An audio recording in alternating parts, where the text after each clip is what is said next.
So ganito po, yung paggamit natin ng footwork habang tayo ay gumagamit na itong ating double stick drills natin, no?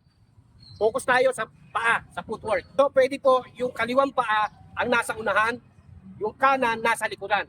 So pwede natin ilagay yung ating mga stick dito sa baywang at saka sa balikat, no? Bago natin gamitin yung ating redonda, pwede tayong pumitik. Sa harapan muna, pitik. Tapos balik sa baywang, gagamitin mo na ngayon yung footwork mo. Yung kanang paa pupunta sa harapan, yung kaliwa pupunta sa likuran. Gagamitin mo yung triangle footwork, then redonda ka na. 1, 2, 3. So nasa kabila ka na, nasa kaliwa ka na. Pitik ulit, pitik.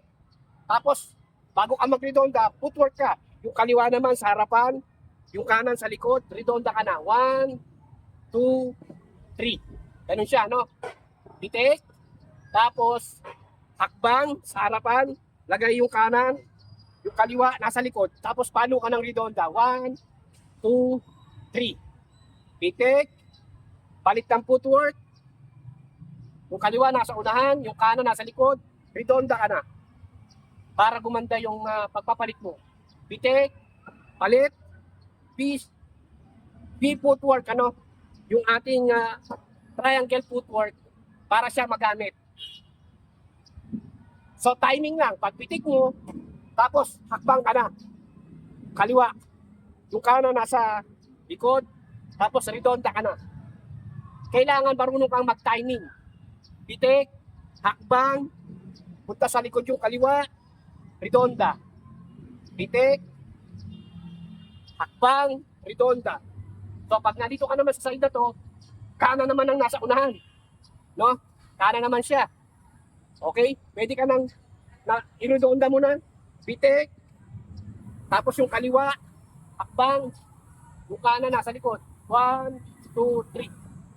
Pitik, palit ng footwork. 1, 2, 3. Pitik, footwork, palit, redonda. Pitik, palit ng footwork, redonda ka na.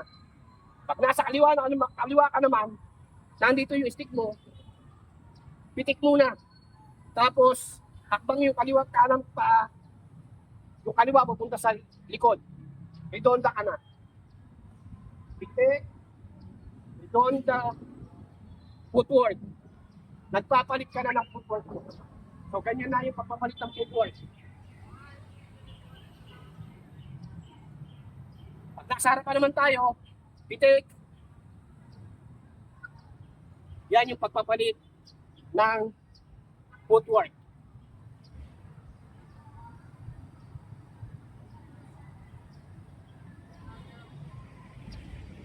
Pitik, palit ang paa, footwork. Gagamitin yung triangle footwork.